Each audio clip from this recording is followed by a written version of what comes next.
we do doze off, that's perfectly okay.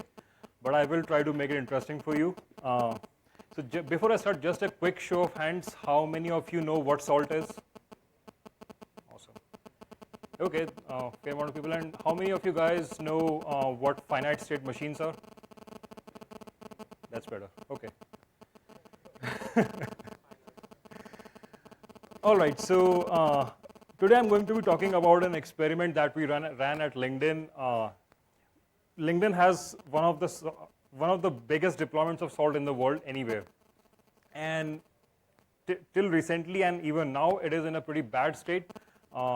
We were having a lot of performance issues with salt, and this was an experiment that was trying to move salt from a single master to a multi-master solution that is modeled as a finite state machine. While talking about all of this, I'm going to take you through how clustered and distributed applications have evolved over the years. What were different phases in the evolution of these systems, and how we use these concepts to actually make salt work as a finite state machine, even though salt in itself doesn't sound like something that should be running as a distributed system. So in this talk, I'm going to be talking about what internet scale is. I'll be talking about how we used to solve problems related to large volumes of traffic using clustering and distribution, and I'm going to be then talking about what partitioning is. After that, I'll probably give you a brief overview of what finite state machines are, and then after that I'll probably jump right into what salt looks like, what Helix looks like, and how do we put them together, and what the Python innards of that system looks like.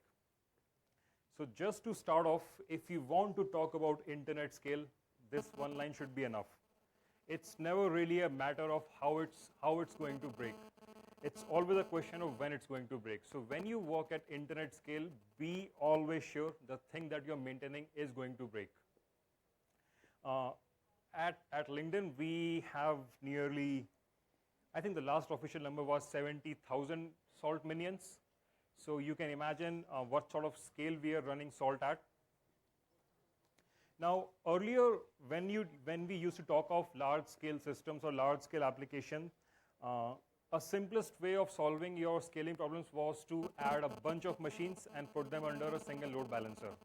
And we used to call these systems or these arrangement server farms. It was all well and good. It kept on scaling for a while until we hit a point that the load balancers themselves started becoming bottlenecks. So you have a single load balancer, maybe a bunch of load balancers that have maybe hundreds or thousands of machines under them. At that point, the load balancer itself starts becoming a problem. It starts becoming a bottleneck. The bottleneck can be of multiple types. Your load balancer could be adding network latency. Your load balancer, your load balancer could be a hindrance in discovery of services, and given the nature of history of development of load balancers, most of them were proprietary hardware and software, so it was very difficult to manage them, especially into the modern systems where we tend to automate everything and expose everything via APIs. And because they were all proprietary systems, so people who wanted to build their own stuff were really limited by this nature of load balancers. So how do we solve this problem?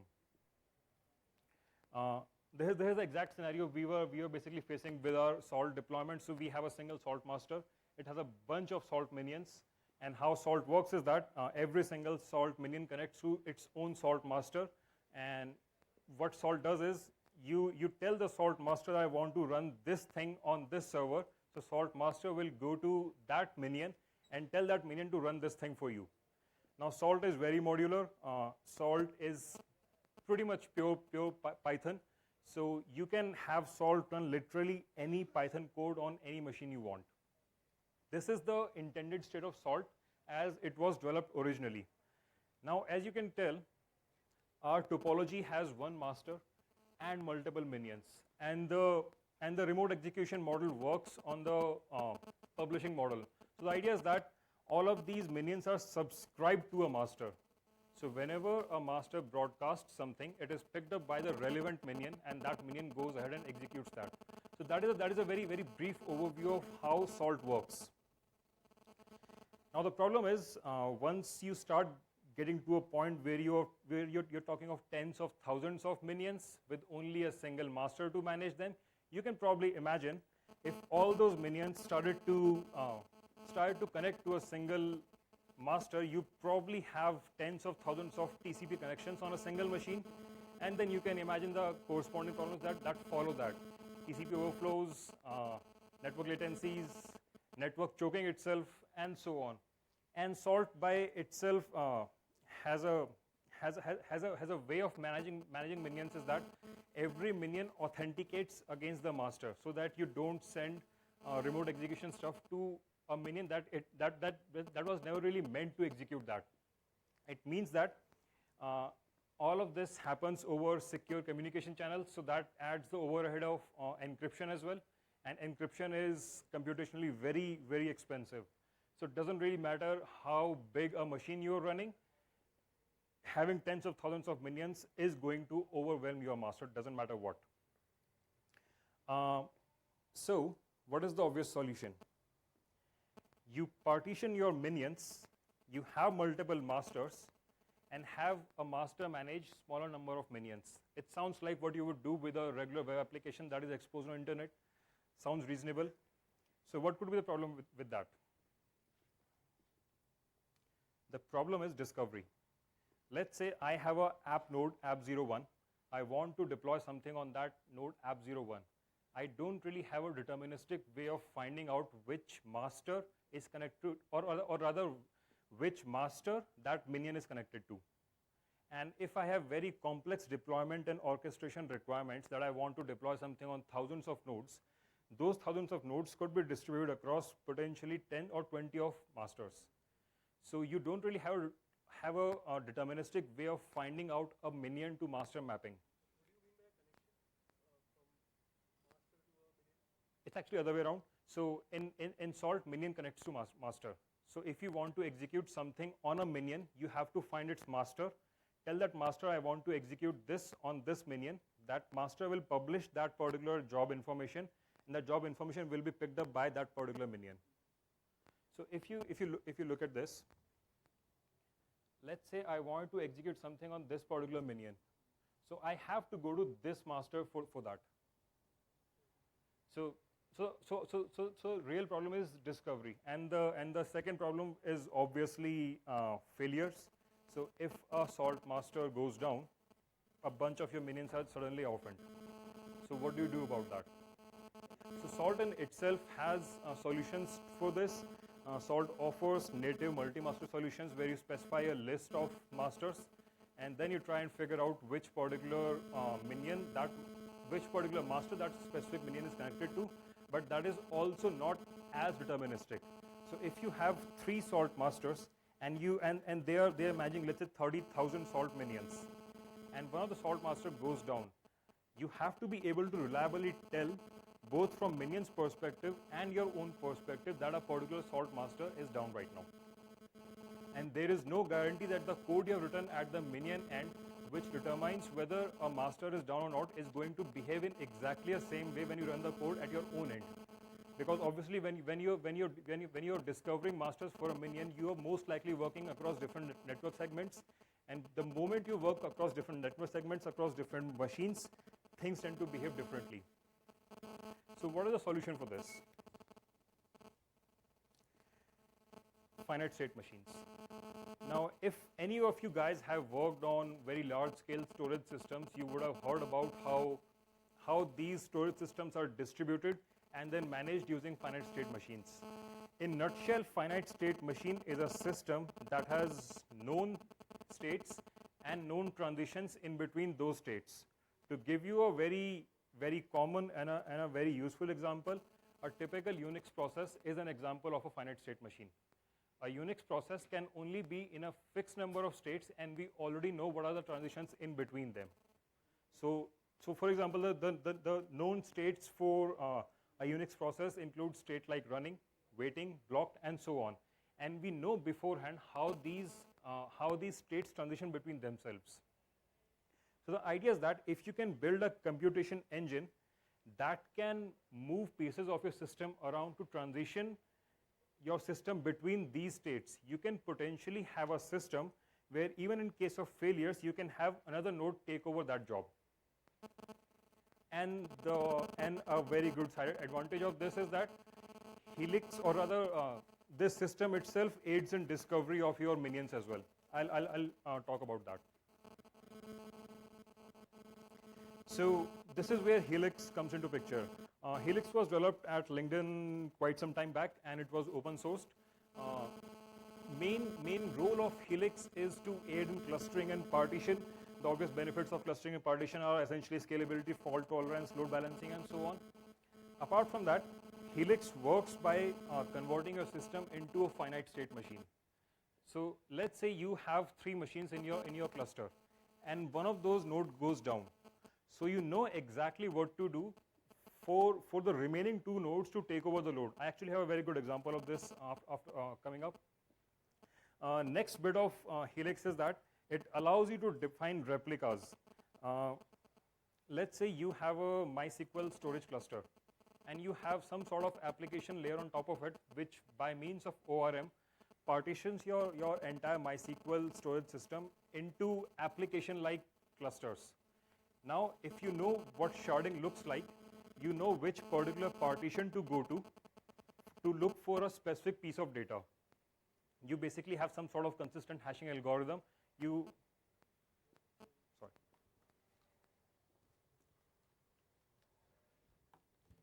basically have some sort of consistent hashing algorithm which hashes your lookup key into a known partition, and you go to that particular app node and figure out and basically get the data from there.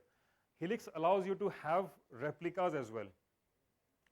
This is part of the constraint system of your Helix cluster management. The idea is that if you want to have, let's say, 1 master and 2 failover nodes, you can define that, and Helix will try to bump your system into a direction where it gets into that state.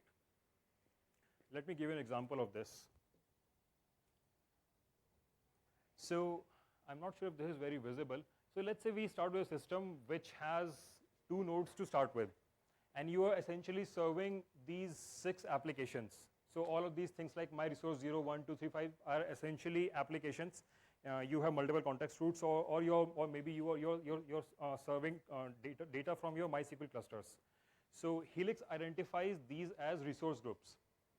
Now, as you can see, in the initial state, Helix assigned 1 master for every single resource group. So you have 2 app nodes managing, let's say, 6 MySQL databases. So it will assign 1 master node for every single MySQL instance. So the idea is that even if 1 node goes down, the remaining node, which is a slave node, will be ready to take over. Now, let's say traffic started increasing to your cluster. It means that you want to scale it up horizontally. What you do? You add 3rd node. Now, Helix is a computation engine, so it knows if I have 3 nodes, what do I need to do to achieve that? I still have 1 master, but I have 2 replica standbys now. And in case one of those goes down, it knows all the states your system can be in. So it tries to move the remaining 2 nodes around in a way that you still have 1 master per MySQL cluster, or rather MySQL instance. How Helix does is, it allows you to define state models. Now, Helix comes with 3 predefined state models. You can just read through this. The idea is that these state models allow your nodes to be in certain known conditions. Simplest one is online, offline. Your node can either be online or offline. In case of master slave, what you can have is your node can either be master or slave or offline, and so on. And then you define your constraints in a way that you have 1 master and n number of replicas waiting to take over as standby. So whenever a node goes offline or goes into bad state, Helix triggers transitions to your system to make sure that you still end up with at least 1 master node, which is the minimum required constraint for your system. Another thing about Helix is that Helix uses Zookeeper as the data store. Do you guys know what Zookeeper is? So Zookeeper is basically, if you want to visualize, Zookeeper is an in-memory nested dictionary data store. So it tries to store your data in form of a file system of a Unix system. So if you look at this, all the top level nodes are essentially your Helix clusters. And then inside those Helix clusters, it will try to have nodes for your resource groups. And then inside resource groups, it will have nodes for your partitions. And then those partitions will have some meta information as well as the ideal state of your system, as well as the current state of your system. And then anyone who wants to figure out where my things are in the system can simply go to that Zookeeper instance and see where do I need to connect to. I'll have code examples for this as well. Now, if you want to put together Salt and Helix, this is how you do it. The idea is that Helix has certain actors in its system. Any actor in a Helix system that serves some sort of purpose, as in serves a web application, or is that app layer on top of your MySQL instance, is called a participant. So in our case, Salt masters are our participants because every minion needs a master. So master is the component that is serving some purpose. So that makes Salt master a Helix participant. The next actor is a spectator.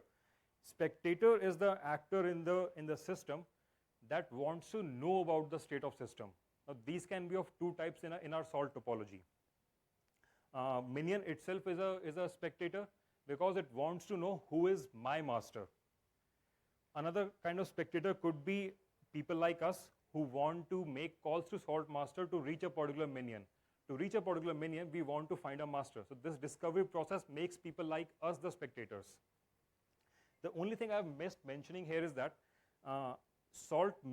because our cluster is divided into multiple nodes spread across multiple resource groups, each partitioned as per our partitioning algorithm. So the only thing minion has to do is determine its partition ID. Now let's say you have 10,000 minions, you want to partition them into 10 partitions. So you could potentially use something like a CRC32 algorithm and then modulo by 10. So that this circular hashing will give you, with reasonably even spread, which partition a particular minion belongs to. And once you know the partition, you simply query Zookeeper, which stores the state computed by Helix to know which particular master it belongs to.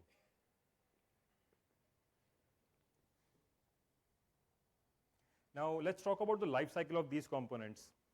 As far as Salt master is concerned, it is essentially a Helix participant. So what it needs to do is spin up a separate process which connects to Zookeeper. This is one very important thing to notice. No one really ever connects to Helix. Everyone always connects to Zookeeper. The only time you are going to connect to Helix is when you're doing administrative tasks. For example, defining clusters, adding more nodes, changing your replica or changing your constraints. But except for these administrative tasks, you're always going to connect to Zookeeper, because either as a participant or as a spectator, you are essentially concerned about the state of the system, and that state is pre-computed and stored in Zookeeper by Helix. So Helix itself stays out of the picture. Now, as far as Salt master is concerned, what it does is whenever a Salt master boots up, it spins up a Helix participant, which is a regular Python process. I'll show you how it looks like. It spins up a Helix participant. That Helix participant on behalf of Salt master connects to our Zookeeper instance, and once it connects there, it publishes itself as available. So this is classical service publishing. So whenever you talk about service discovery, publishing comes into picture. If you have a service to offer, you basically go and publish yourself to some sort of common data store. So once a Salt master comes up, it publishes itself, and that information is stored in Zookeeper. And because Helix is watching that Zookeeper instance, it realizes that a new node has come up, so it will rebalance the entire cluster for you. And any spectator that is watching that particular cluster will essentially trigger something to make sure that it achieves the task it was meant to do in case a repartitioning happens. I'll show that part as well. So the Helix participant that we have spun up alongside the Salt master basically keeps track of the health of the Salt master as well.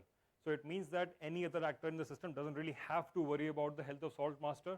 They can authoritatively go to Zookeeper and figure out which particular master to go to in case I want to reach a particular minion.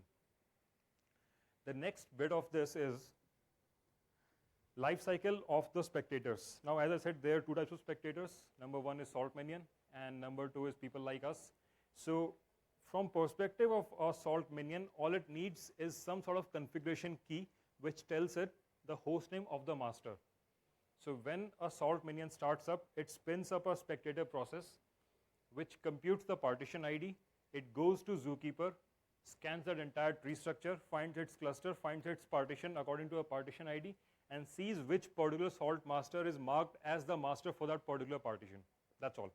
And once it finds that particular key, it basically populates that into its config, and that config is then picked up by the actual salt minion process, and that salt minion process itself connects to the salt master specified as per that specific configuration key. As far as people like us are concerned, what I want to do is I want to deploy my stuff on node called app01. So what I do is I go to, before I go to Zookeeper, I calculate the partition ID.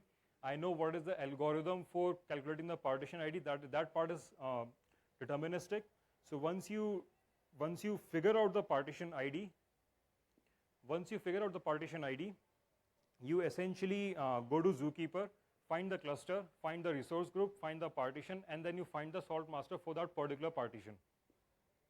And once you have found the partition, you simply connect to the API exposed by salt master, and that API gives you access to execute whatever you were meant to execute on that particular minion.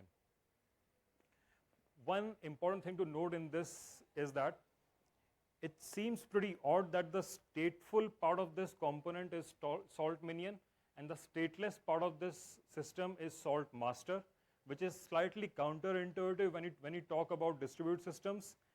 It is typically the other way around, but you can model your topology in a way that salt minions become participants and salt masters go and discover them. It is just that the way we have designed this topology means that the salt masters themselves are completely stateless because any minion can connect to them. So this code was supposed to be visible. Let's see. So when you set out to convert all of this theory into your Python code, you need to define at the very least three things. Number one is your state model. Number two is the code for your participant. Number three is the code for your spectator. Now, as part of definition for your state model, you can pick up the state models given by Helix itself and use them. The only thing that you really need to implement are a bunch of these functions. So basically what I have is one class that defines one state model, another class that defines another state model. And all these functions are executed whenever state transition happens. So for example, a salt master becomes slave, or in case of MySQL, a particular ORM based app becomes master or becomes slave. And if you want to execute some piece of code on that, then you basically put that code in these functions. So these functions are basically def on become master for this partition, on become slave for this partition, and so on. And these are just logger statements. You can have your own code there. And depending on what sort of state model you're using, you will have predefined Python functions that you need to simply implement. So all of this is part of the PyHelix library. You just need to go ahead and implement these functions. I hope this is a lot more visible. So this is how Helix participant code looks like. The idea is that you define your define your state model, you define your cluster name, you define your Zookeeper endpoint, and that's pretty much it. So a Helix participant at the minimum needs the state model it needs to work on. It needs the Zookeeper instance it is going to connect to, as well as it needs the cluster name it belongs to. So think about it. We aren't really giving the participant any information about how many partitions are there, what applications it is going to serve.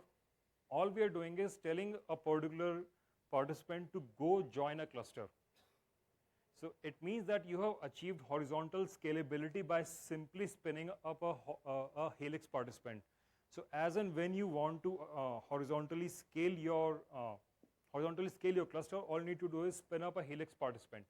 No need to reconfigure your load balancer, no need to update any other discovery mechanism, no need for any of your clients to know where the participant is. The moment you spin up a helix participant, it automatically goes to Zookeeper and basically publishes itself.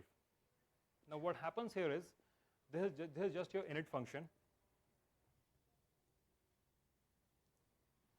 So because as I said, I have modeled this participant as a separate process. So you obviously have a run function in your process. The idea is that once your helix participant is defined, you go and connect to Zookeeper instance. So this stuff that you see here, participant.connect. So this is provided by your PyHelix library. Once your participant is defined, you simply go and connect to the Zookeeper instance. And the moment you connect to the Zookeeper instance, the Zookeeper service in itself is designed in a way that every single thing that is connected to it is notified of the changes by a push mechanism. So the Helix controller doesn't really have to poll Zookeeper for anything. You just have to connect to that Zookeeper instance, and Zookeeper itself will take care of pushing that change to Helix controller. And once everything is defined, you simply go ahead and start that process. And this basically covers the this basically covers the Helix participant bit of it. Ignore the gray area; those were some of our proprietary code lines. Now let's talk about Helix Spectator.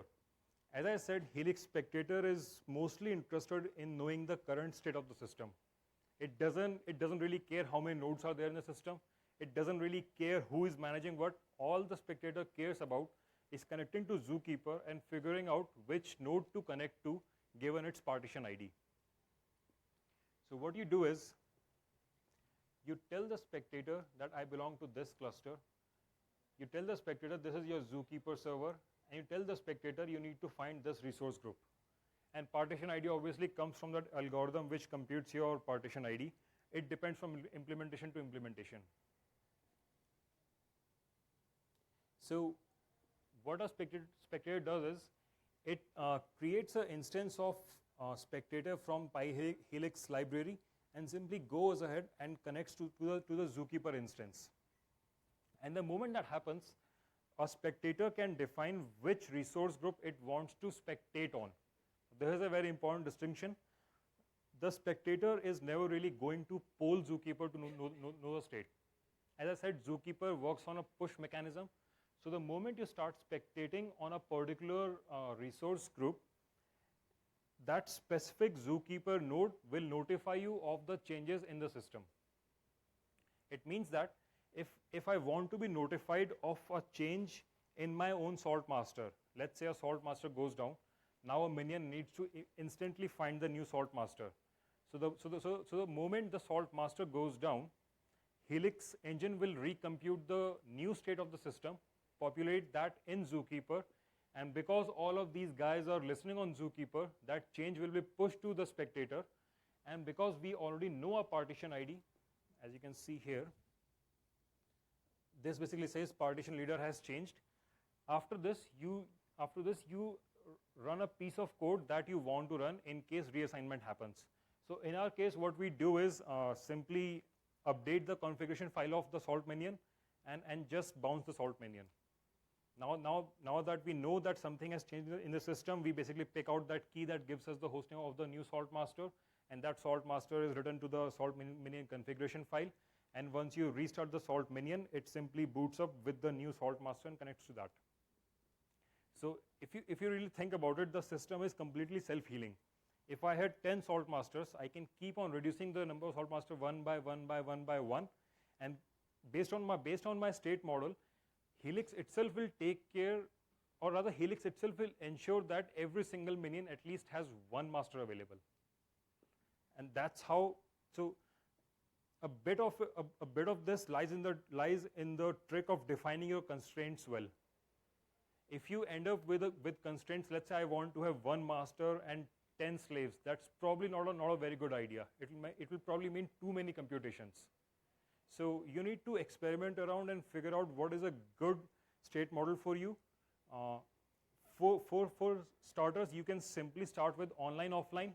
It has just two states. Your node is either available or not, and Helix doesn't really have to kick any transitions as such, because your node is either available or not.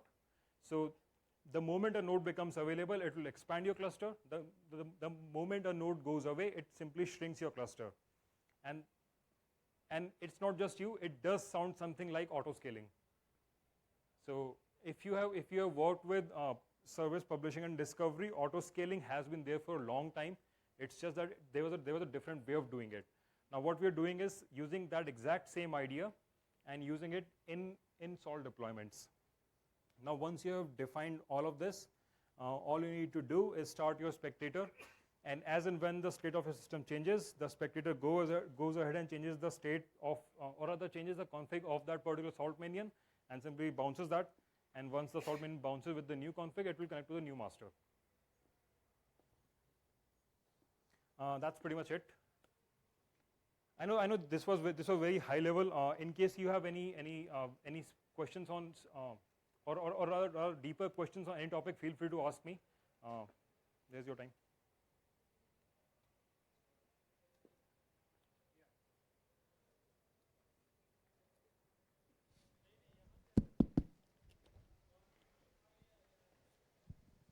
Hi. So first of all, you talked about the master and the minion part. So what type of algorithm does it use to decide which goes to the master part? Because if I'm not wrong, in etcd, that's another discovery service, it uses some other algorithm, and so what type of algorithm does Helix use? I believe the mechanism is pretty similar, but I'm not entirely sure about the algorithms.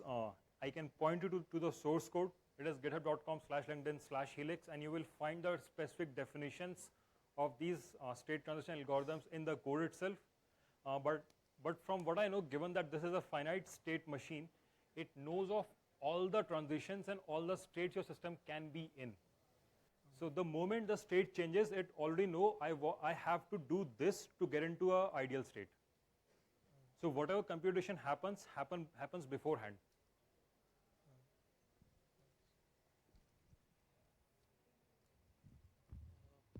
I get that when you and Helix takes care of those. So what kind of master's constant? So question is, when the master goes away, how does the rest of system know that master has gone away? So there are two things. There are two ways this can happen. Number one is the Helix Spectator running alongside the salt master knows salt master is down. That's one way. So in that case, it will simply disconnect from Zookeeper, and once that happens, a node is removed from the system. And because Helix is watching that system, it knows there is one less node. That is one way of it. That is a happy path of the things. In case the server itself goes down, Helix Spectator will never really get a chance to notify Zookeeper that I have gone down. So Zookeeper has a concept of session timeouts. This thing is configurable. I think by default it is 300 seconds. So in case Zookeeper doesn't get a heartbeat from your Spectator for 300 seconds, it will automatically mark that as down. Which part?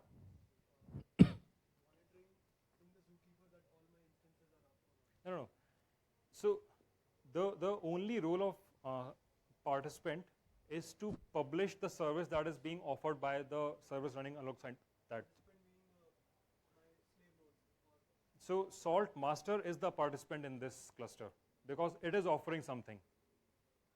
So participant, just a second. So participant itself will either disconnect or be timed out from Zookeeper, and once that happens, Helix will know, the Helix controller, the computation engine that runs outside all of this, will know that something has changed, and then it will kick off transitions.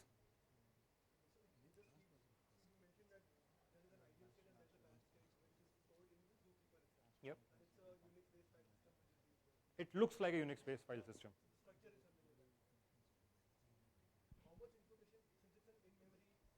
Right. How much of the information can it store in order to restore back if there is a fault occurring? So we did hit this constraint. Because our deployment was so big, the people who write Zookeeper and manage Zookeeper and Helix told us that the individual Z nodes should not be more than 1 MB. And that individual node looks just like a JSON file. So as in how you design your system, you will at least know about the ideal state. You don't really have to put your system into practice. You'll just know about the ideal state, and then you will know about the Z node. And given the infrastructure we have, they asked us not to exceed the size of Z node by 1 megabyte or so. So this is again dependent on the infrastructure that you have.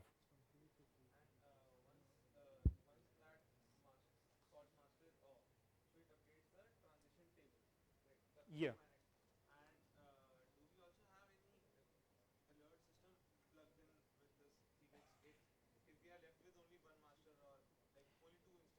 So there are 2 ways of doing it. I don't think it supports that natively because Zookeeper is just a very dumb data store, but it does support notifications. So if you have your own monitoring and alerting system, it can subscribe to Zookeeper. And in case the condition is met that only one master is left, do something. How it is different from Nginx? Nginx is, you mean to say in terms of load balancing? Yeah. So how Nginx load balancing works is that it acts as a transparent or slightly less transparent proxy in front of your app. So all the traffic is routed through Nginx. In this case, all the traffic hits Salt Master directly. So it means that you don't really need a load balancer. So let's say if you had a bunch of Python Flask application nodes running, you would typically put something like Nginx or HTTP on top of that to load balance requests. But if you had Helix participants running alongside or within those Flask applications, you can simply go ahead and publish that information to some source, which is Zookeeper in this case. And then anyone who wants to access your application will go to Zookeeper, and Zookeeper will tell that person or API that you need to go to this node to load balance.